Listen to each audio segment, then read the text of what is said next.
Okay, so now at the break we were talking about the way you time out a short cartoon. We were talking about the exposure sheets and Well, let me tell you those first things. of all why why 6 minutes? Why 6 minutes after all? Uh, it turned out it was a very good thing. It put us in the situation of having a deadline, which is always good. It's terrible, but it's good. But cartoons used to, at the beginning, people were paid so little it didn't matter if it ran 7 minutes or 8 minutes. But there came a time when Leon Schlesinger, whose brain was superior to a filbert and not quite as good as a bigger nut anyway, a Brazil nut anyway. But he did realize that if he made them shorter, they would cost less, and that's about as far as he went in terms of intellect. So, so he then kept pushing down to the point where he'd say he probably would have cut him down to 2 minutes if he could have gotten away with it. But about the time he ran into somebody else, that was the exhibitor. And the exhibitors and the theater owners demanded 6 minutes or longer because they had to fit out a program that would run 2 hours, a feature, and two or three short subjects. So he said, we don't want them any shorter than 6 minutes. And Leon says, I don't want them any longer than 6 minutes. So in the middle of that, in my book, there's a picture of a director caught between these two forces. You had to make them 6 minutes. Now, that's all very well if you can edit them, make them 8 minutes long and then cut them. But we weren't allowed to do that. We had to make them 6 minutes and plan them 6 minutes when they went into animation. This drives most directors, live action directors, nuts. They can't figure out how you can do it. Well, it wasn't artistry, it may have been called that, but it was a question of employment. If you couldn't make them for 6 minutes, you couldn't stay there. So we stayed there and we learned how to do it. Nobody else in the industry ever had to do that. Disney's ran as many long as 8 minutes, and I think Hanna-Barbera could run 7 or 7.5 minutes, and so on. So we made them to 6 minutes. We learned how to do that, and at the time we didn't think much of it, And today, when I look back on it, how do we ever learn to do that? A very unique trade indeed. And I say we weren't allowed to do any editing at all. In fact, in prison, I used to cut our own test reels and splice them because he wouldn't hire anybody to do it for us. Now the test reel is just a storyboard shot? Yeah, test reel, it was sometimes called a pencil test reel, but it actually is taking a picture of the pencils, the drawings that were made, the whole picture, without backgrounds and without color. I mentioned this So earlier. it is the drawn animation. It's not. It's more than the storyboards. It's the It's drawn animation. Well, we animation. went on the pitiful idea that it was called animation. It had to be animation, and that the story should tell itself in action, not necessarily. It's helped to have the dialogue, but the dialogue is not the thing that makes it work. So you'd work with a story man for 5 weeks on the story, and then in the meantime, you're consolidating the thing into your own mind as to what it should be in terms of length. And then you would time it out. While you were doing that, you would work with your layout man. And the layout man is the one who designs the background, the scenic, this room, for instance. And so he would work out the background, the design of the background, always keeping in mind that the most important thing was the action. I mean, it's the actor and the animation. If you're not familiar with animation, think of it as action and acting. In other words, that's what we learned. So so you timed that thing, and he would lay out the picture, and then and we call him. And Mel Blanc had not seen, or whoever the actor was, had not seen the picture at this point. And by the meantime, I had tightened up the dialogue because, kind of like poetry, if you want to make it really elegant, I do want to make it elegant, you cut out all the fat. So the dialogue, when it came out, was as crisp and as minimal as it could be. And a line like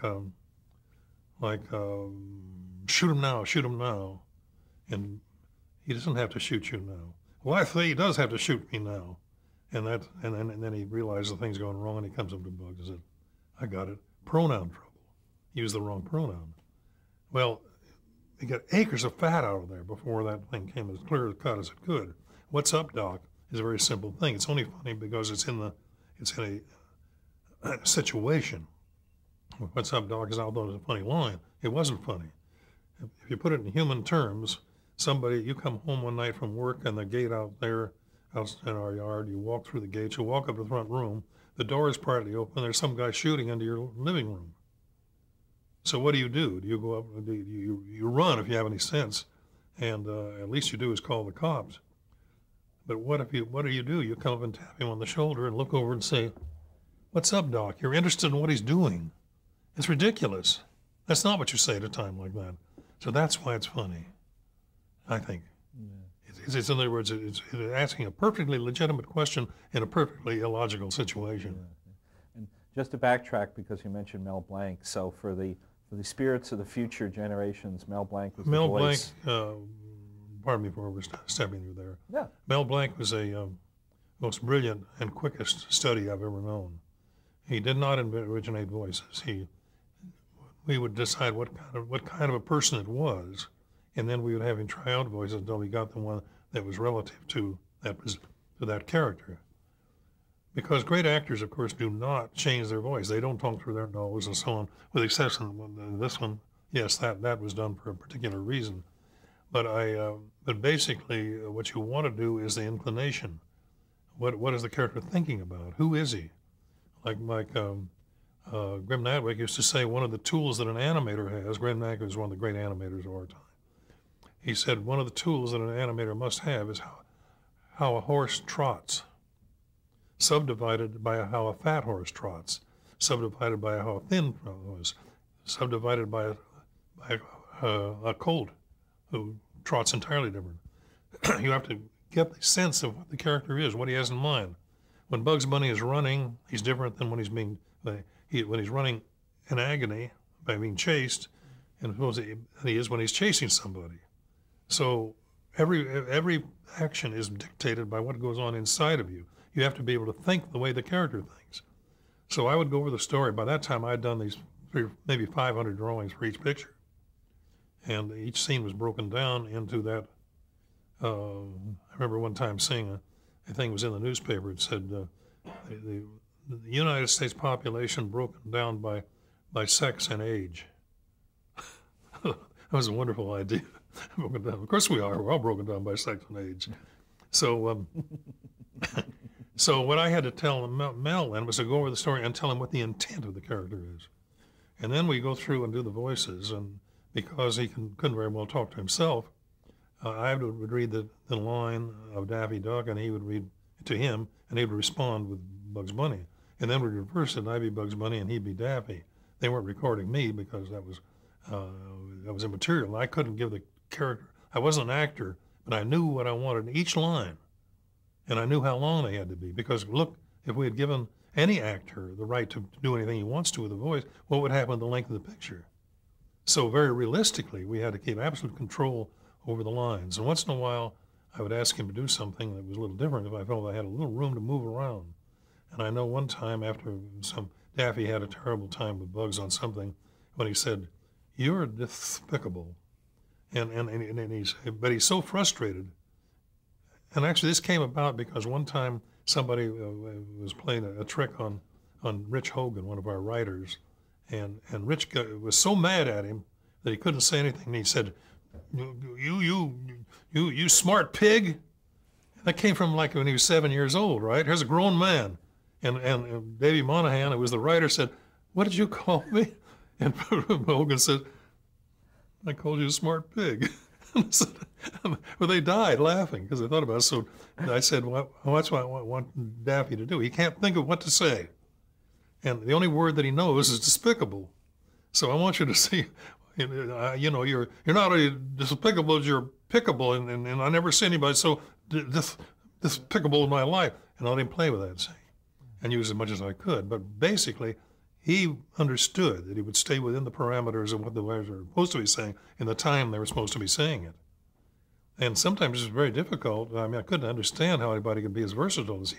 In one of Prince's pictures, he did an octet, and he had 8 characters, and he did every one of them. He's a fine musician, too. Well, he was great, but when his son or anybody else says that he wrote the lines, he never wrote any lines.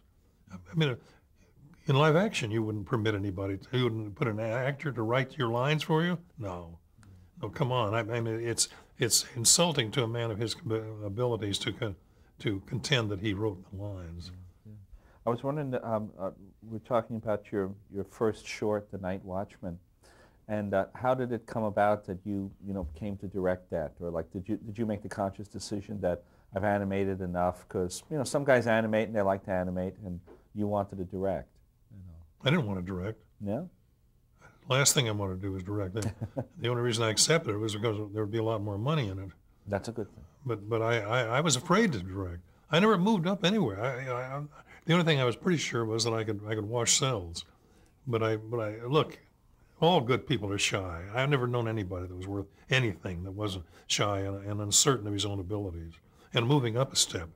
Because look, and particularly when you become a director, Jean de Hartog once wrote a wonderful book called A Sailor's Life.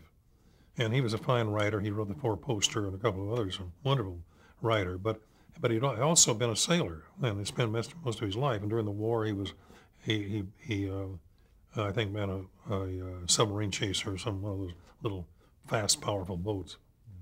But he said, look, when you're a director, what he was talking about, I mean, he said, if you're a captain of a ship, your first officer believes he would make a better captain than you do. But the first officer is part of the crew. You're the captain, then there's everybody else. And that's true if you're directing a picture. Well, I always got along with my animators because I never said they'd done anything wrong. But if they brought something that to me was palpably impossible as far as the picture was concerned, I'd tell him that. I'd say, this is a nice piece of action. I'm sure Friz would like it. And maybe God would like it. Maybe Walt Disney would like it. But it doesn't work for this particular picture. And I'm responsible for this. When you get to be a director, and I've been fired as a director, then you can do what you like. But in the meantime, I would appreciate it if you'd help me put this picture together. And so I'm not ordering you to change. I'm simply asking you if you would help make me a better director. And it always worked. I never had to say no to anybody in their work, because they all eventually would understand. Some of them became directors, but not many of them. It's a different craft completely. It's about the difference between the director of a stage play and the actors. And very few actors on the stage become directors. Bob Fosse was a good actor, but he was a magnificent director. Yeah. So what's your short, The Night Watchman? Was it a color one, or what were the major characters? It was color. No, I had to devise new characters, but the storyboard was pretty well complete. Because Frank Tashlin had just left. He went into live action and did some very funny things, and using a lot of the stuff he learned in the films and in cartoons in live action. So anyway, here's the picture. Is about 3/4 done in storyboard, and Henry Binder, who was really the brains of the studio. Ray Katz knew nothing about it. He was our so-called production manager, and the job that they had before that was emptying the peanut machines in the Warner Brother lot. But he was a second cousin or something, a southern brother-in-law or something of Leon Schlesinger. So he came from emptying peanut machines to being a director of the studio. You mean like the production manager?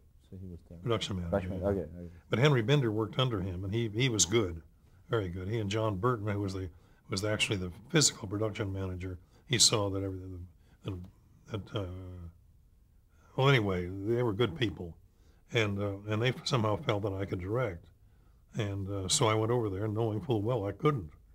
If you know full well you can't do something, you have a running chance of doing it right. But if you go over there with the confidence and say, "Boy, I can do this one," the chances are you're going to be doing wrong, because you're supplying a lack of information. And so because I was confident I couldn't do it, I had to solve every problem as it appeared. And I think that's the best way to learn any trade. And because I'd washed cells and I'd inked and painted and in between and so on, I had a pretty good running knowledge of what was necessary. But anyway, The Night Watchman was all right. At that day, however, the term Merry Melodies was used because Warner Brothers, who had 2 or 3 publishing houses, Harms and Whitmark and 2 or 3 others that they owned, liked to sell sheet music, which was very big in those days because so many people played the piano and played the ukulele and stuff like that. So sheet music was a big business. So they would take any number from one of their feature pictures, and you had to do 2 minutes of it. In this case, it was a shade of the old apple tree with a very special, very good rendition. I had to use it in this picture, 2 minutes of it. So you have to start with that and then build your story around it. And that's why you'll see the names of Lady in Red or I Haven't Got a Hat, stuff like those are names of songs that were in Warner Brothers features. So this was to plug. That's why it's called Merry Melodies. And the others were story pictures, and usually in black and white. So I stepped right into color. And I'm not sure it was good for the studio, but it was reasonably good for me. Yeah. Talk a little bit about the music and sound. I know it would be Carl Stalling and Treg Brown. You know, What's that? Could you elaborate a little bit on the music for the cartoons, like, you know, Carl Stalling's contribution and Treg Brown's?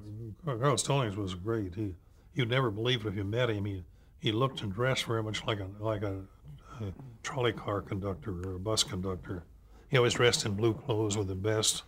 And when he first came out here, he surprised everybody because he wore spats.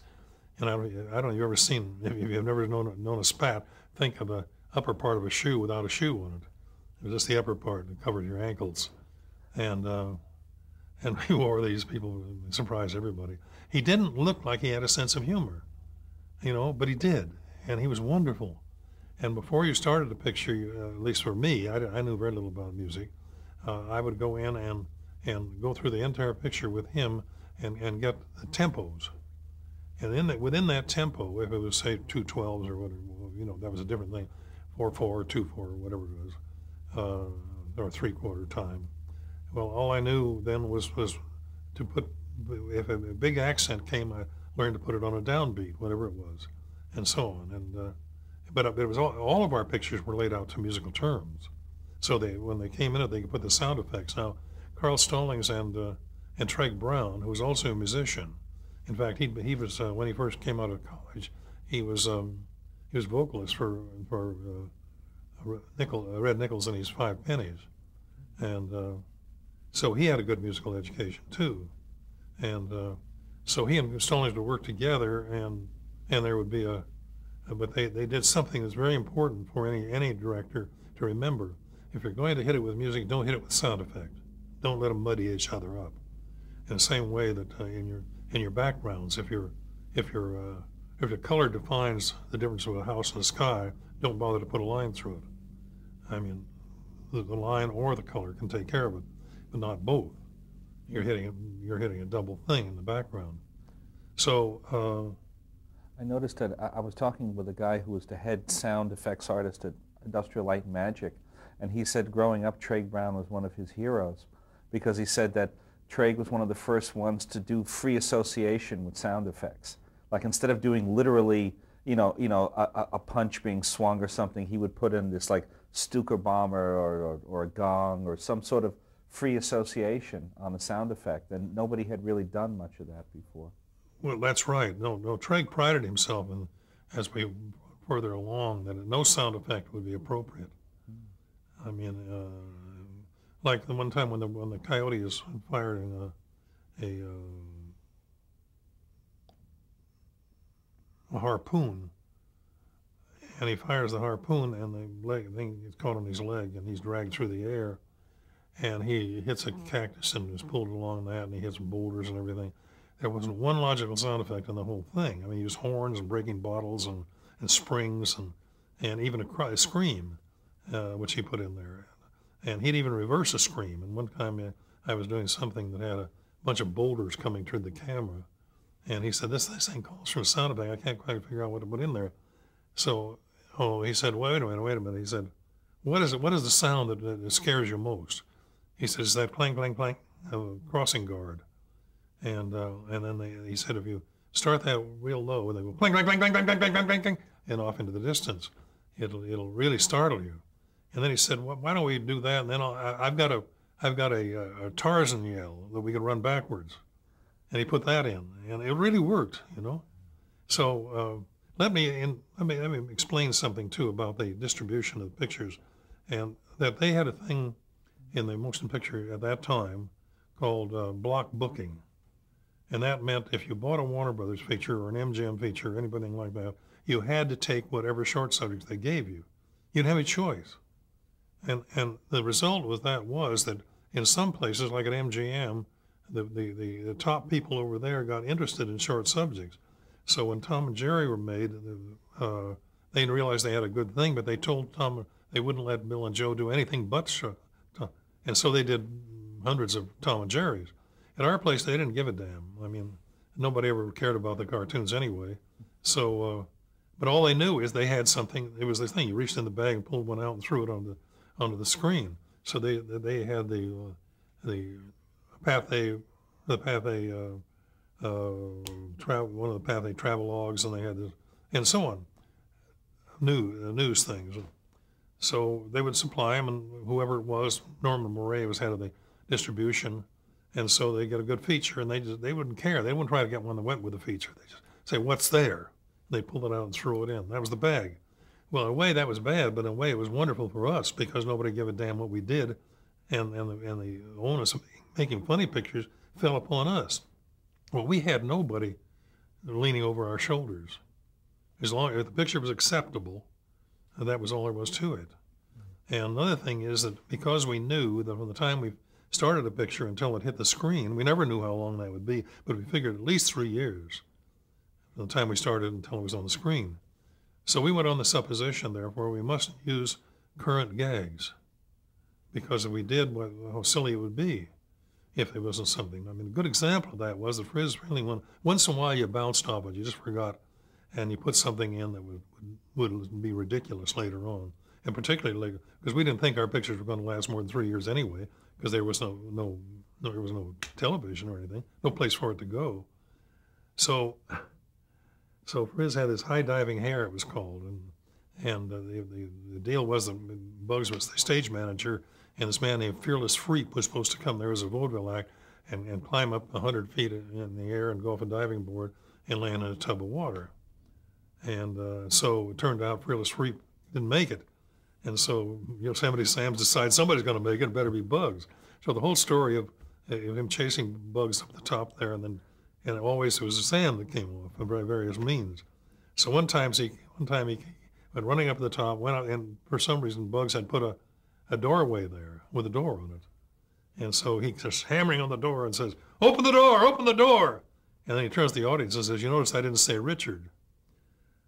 Well, in that time, which is around 1937 perhaps, or 40, anyway, there was a song called "Open the Door, Richard." It was some girl trying to get her boyfriend to open the door. So Louis Jordan, wasn't it? I don't know who it was, but anyway, it didn't mean anything to me because I didn't even know it. But and kids today, that's still on it's still on the picture. You can't get away from it. That's an example of what would have happened. And why do our cartoons hold up?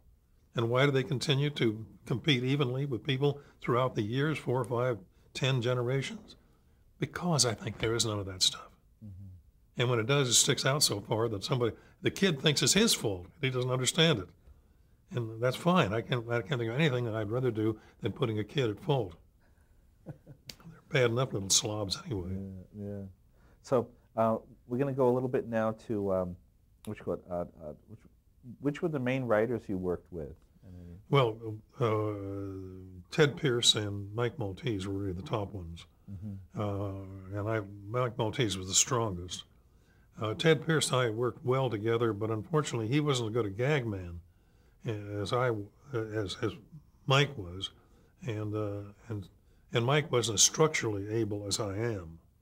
I mean, I'm very big on structure, but also I have a pretty good sense of humor. So it was tantamount there, particularly with Frizz and me, that we constituted at least half of our own story departments, because we both were gag men, we both had been animators, and we had that ability. We liked to contribute to it, and the character development, like what's up, pronoun trouble and things like that.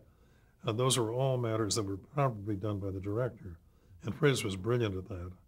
And we worked parallel to each other, but we never intruded on each other. And that was one of the reasons that our pictures turned out so well. And one of the reasons that we never felt we were competing with one another in the art school sense was because the only time that we really worked on the same product was when we had the jam session. I mean, we didn't call it jam session, and it was unlike brainwashing because you couldn't say no. We called it yes session for that reason. when you come in and give a general idea what the thing was about, say bugs in Scotland or something, and then we'd always come in with a gag, which we knew would work with bugs, and to show that it looked viable. And so then for 2 hours, you couldn't say no. You couldn't say, oh, no, or yeah, come on, try something else. Any negative, you could be thrown out. But anyway, one of the strange things about that was that people who you normally said no could not stand to say nothing.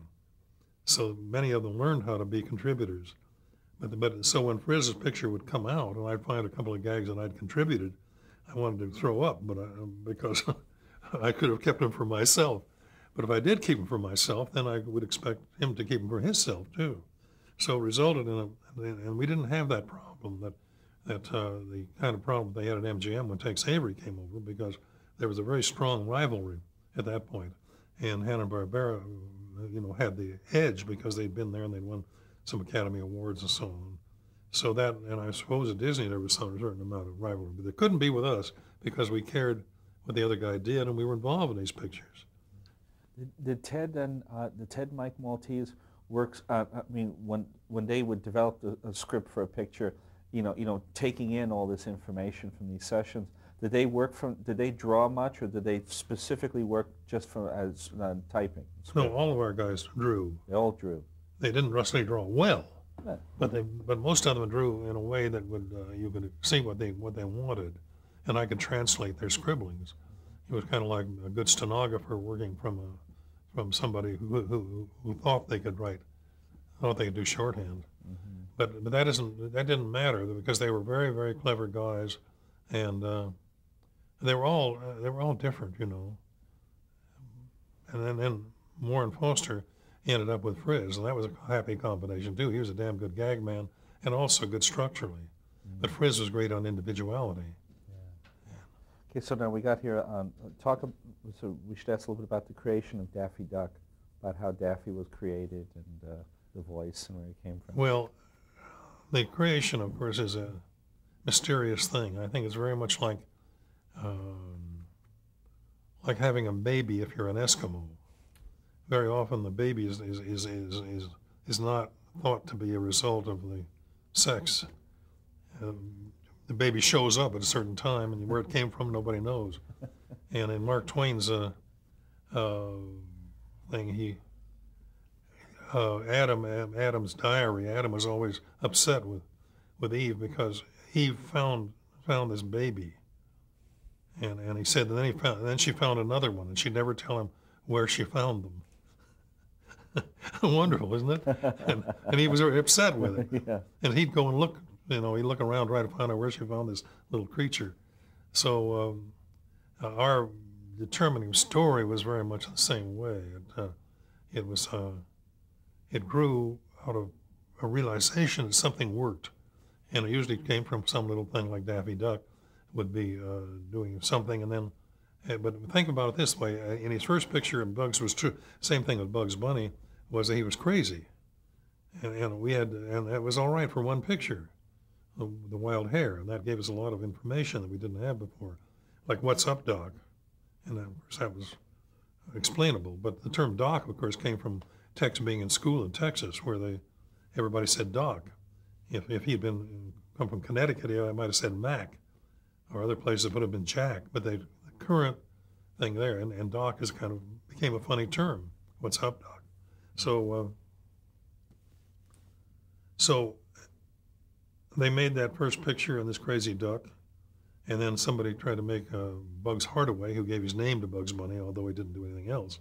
His name was Bugs Hardaway, and that's the way people used to call newspaper men. He was a newspaper man, and that's why he got the name.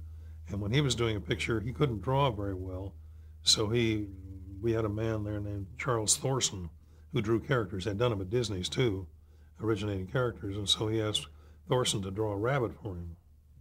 So Thorson made us drawings of a number of rabbits, and then on it he said Bugs. If it had been for me, it would have said Chuck's Bunny. Instead of that, he said Bugs Bunny, and Bugs possessive. And I think we got to change. We have to change cassettes.